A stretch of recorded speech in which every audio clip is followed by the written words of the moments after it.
5 ways to make your offer stand out.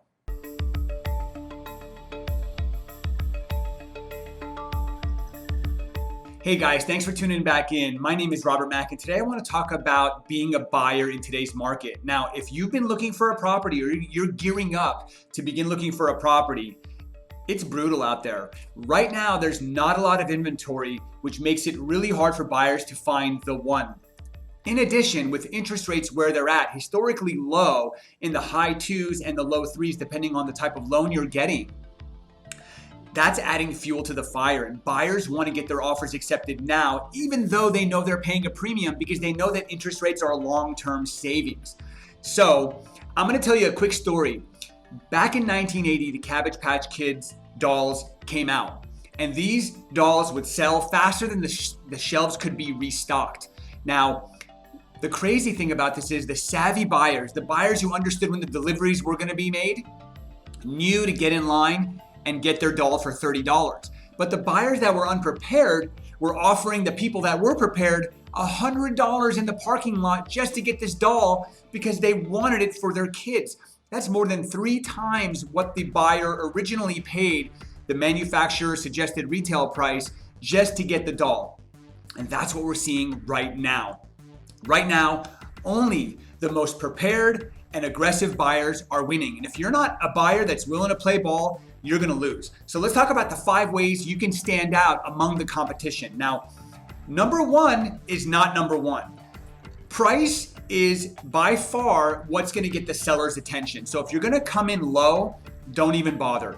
You need to submit a strong offer. Price is what's going to get the seller's attention. But here are 5 additional things you can do to stand out from the rest. Number 1, right now we're dealing with appraisal issues.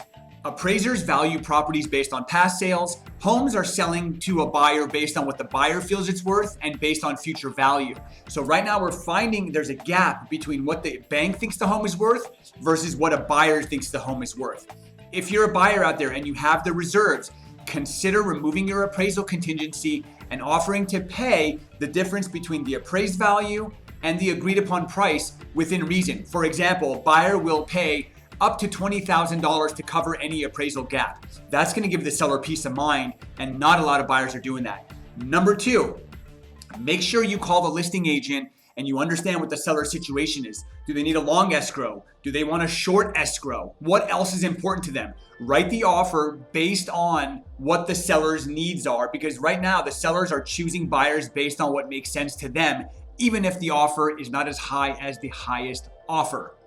Number 3, tighten up your inspection timelines. As a buyer, you're going to have time to do inspections. You're going to have time to review disclosures. You're going to have time to review HOA documents, the appraisal, title report. All these inspections come with contingency timeframes, generally 17 and 21 days. Consider doing your inspections in 10 days. Consider reviewing the appraisal within 12 days. Consider removing your loan contingency in 14 days and go firm on the transaction. The bottom line is whatever you can do to add more peace of mind to the seller and show them that you're motivated is going to make you look stronger. Number 4, remove certain seller closing costs. What am I talking about? A lot of buyers ask the seller to pay for a home warranty for $550. Eliminate it. The buyer, pay it yourself. That's going to net the seller a little bit more money.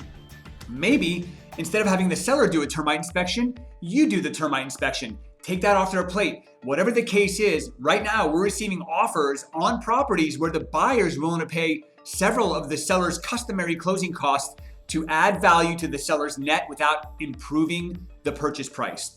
And number 5, this one's a bit counterintuitive. In my world, when I get multiple offers, I'm looking for the best offer, price and terms. I'm looking for the most motivated buyer, the one that's going to stay in escrow even when the going gets tough.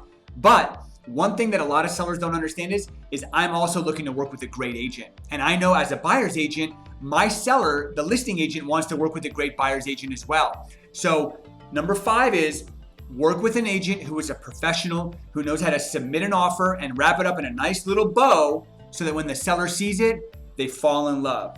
I hope you guys found value in this message. If you did, please share it with somebody that might be thinking about buying a home or is in the process of buying a home.